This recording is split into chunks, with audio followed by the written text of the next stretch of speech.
আপনাদের যাদের যাদের অন্নপূর্ণা ভান্ডারের আবেদন রিজেক্ট হয়েছে, যাদের যাদের অন্নপূর্ণা ভান্ডারের অ্যাপ্লিকেশন রিজেক্ট হয়েছে, আপনাদের জন্য রয়েছে দারুণ একটা খুশির খবর। প্রত্যেকে চিন্তা করছিলেন কিভাবে আমি আবার অ্যাপ্লাই করব, কিভাবে আমি এডিট করব। আপনাদেরকে জানাই, আপনাদেরকে কিচ্ছু করতে হবে না। যা করার সরকার করছে, যারা যারা আবেদন যারা যারা যোগ্য, অন্নপূর্ণা ভান্ডারের টাকা পাওয়ার যোগ্য, তাদেরকে কিচ্ছু করতে হবে না। সরকার এই জিনিসটা পদক্ষেপ নিয়েছে যে আপনাদের অ্যাপ্লিকেশন কিন্তু কোনো মতেই রিজেক্ট হবে না, আপনারা কিন্তু টাকা পাবেন। আমি অবশ্যই কিন্তু আপনাদেরকে সঠিক তথ্যটা দেওয়ার চেষ্টা করছি, তাই অবশ্যই শেষ পর্যন্ত দেখার চেষ্টা করুন, পুরো বিষয়টা বুঝতে পারবেন। যে মনে হতে পারে এটা কোনো রকম গুজব নেই, কোনো রকম গুজব নয়, কোনো রকম আশা নয়, একদম সঠিক জিনিসটা আপনাদেরকে বলছি। অবশ্যই কিন্তু ভিডিওটা শেষ পর্যন্ত দেখার চেষ্টা করুন। নমস্কার, আমি জয়ন্ত দাস, আপনারা দেখছেন ডিজিটাল বাংলা চ্যানেল, যেখানে আমি ব্যাংকিং বিষয়ক ভিডিও, ইম্পর্টেন্ট ডকুমেন্ট এবং বিভিন্ন রকম সরকারি আপডেট রিলেটেড ভিডিও আপলোড করতে থাকি। অবশ্যই কিন্তু আমাদের এই চ্যানেলটাকে সাবস্ক্রাইব করে রাখতে পারেন, এটা কিন্তু আপনার কাজে লাগতে পারে। তো এখানে যেটা আপনারা শুনলেন, যাদের যাদের অন্নপূর্ণা ভান্ডারের অ্যাপ্লিকেশন রিজেক্ট হয়েছে, আপনাদের কিন্তু টাকা পাবেন না এমনটা নয়। অবশ্যই আপনারা টাকা পাবেন, যারা যারা যোগ্য, আপনাদেরকে কিচ্ছু করতে হবে না।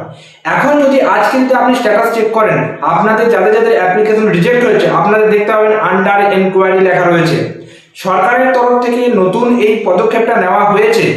যারা যোগ্য, যাদের বাতিল হয়ে গেছে অ্যাপ্লিকেশন, প্রাথমিকভাবে বাতিল হয়েছে, তাদের রিভেরিফিকেশন হবে এবং সেই ভেরিফিকেশন খুব দ্রুততার সঙ্গে 7 দিনের মধ্যে কমপ্লিট করতে হবে এবং ফিল্ড ভেরিফিকেশন হবে। যারা অফলাইনে আবেদন করছেন বা যারা অনলাইনে আবেদন করছেন, যাই করুন না কেন, আপনারা যারা হতে পারে ভুল তথ্য দিয়ে ফেলেছেন বা হতে পারে আপনার কোনো কিছু মিসম্যাচের কারণে, কিন্তু আপনারা যোগ্য, টাকা পাওয়ার যোগ্য, আপনাদের কিন্তু ফিল্ড ভেরিফিকেশন, গ্রাউন্ডে ভেরিফিকেশন হবে এবং আজ থেকেই সেটা শুরু হয়ে গেছে। ওই জন্য আপনার ওয়েবসাইটে আপনারা দেখতে পাবেন যে অন্নপূর্ণা ভান্ডারের স্ট্যাটাস যদি চেক করেন, আন্ডার এনকোয়ারি লেখা রয়েছে যাদের যাদের রিজেক্ট হয়ে গিয়েছিল। এটা কিন্তু একটা দারুণ স্বস্তির খবর। এবং এই যে এইটা প্রতিবেদনটা, তার ডেসক্রিপশনে আমি ভিডিও ডেসক্রিপশনে আমি লিঙ্ক দিয়ে দেবো, আপনারা পুরোটা পড়ে নিতে পারবেন এবং সঠিক বিষয়টা আমি বলছি কিনা সেটা আপনারা দেখে নিতে পারবেন। যাদের রিজেক্ট হয়েছিল, যারা চিন্তা করছেন কি হবে না হবে করে, আমার মায়েরও রিজেক্ট হয়ে গেছিল, কিন্তু আমি আজকে চেক করছি, এখন আন্ডার এনকোয়ারি দেখাচ্ছে। এর অর্থ এই, এবং যেটা টিভিতে দেখলাম এবং প্রতিবেদনে পড়লাম, এর অর্থ এই হচ্ছে যে সরকার কিন্তু গ্রাউন্ডে ভেরিফিকেশন করার জন্য পাঠাবে।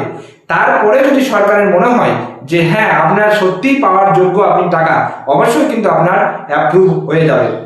আর যাদের পাওয়ার যোগ্য নয়, তাদের কিন্তু সেই রিজেক্টই হয়ে যাবে।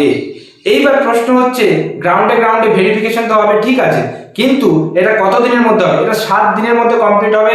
আগামী 10ই জুলাইয়ের মধ্যে এটাকে কমপ্লিট করার কথা কিন্তু বলা হয়েছে এবং এর মধ্যেই আপনারা বুঝে নিতে পারবেন যে আপনাদের অ্যাপ্লিকেশন রিজেক্ট হয়েছে না অ্যাপ্রুভ হয়েছে। যদি বা অ্যাপ্রুভ হয়, তাহলে কি এডিট অপশন দেবে? এডিট অপশন দিতে পারে। যদি আপনার কোনো কিছু ভুল তথ্য বা ইনফরমেশন থাকে, আপনাকে ব্যাক করে দিতে পারে। যদি এটার কোনো অফিসিয়ালি কোনো নোটিশ নেই, অফিসিয়ালি কোনো কিছু অ্যানাউন্সমেন্ট নেই যে এডিট অপশন দেবে কিনা, কিন্তু আমার যেটুকু প্রতিবেদন থেকে পড়লাম বা বুঝলাম, বিভিন্ন প্রতিবেদন অনুযায়ী এডিট অপশন দিতে পারে। কিন্তু যদি নাও দেয়, কোনো রকম অসুবিধা নেই, কারণ গ্রাউন্ডে ভেরিফিকেশন হলেই যারা যোগ্য তারা অটোমেটিক অ্যাপ্রুভ হয়ে যাবে, কারণ এটা ম্যানুয়ালি অ্যাপ্রুভ করা হবে যারা যোগ্য। এটা একটা দারুণ খুশির খবর এবং দারুণ ভালো রকম আপডেট।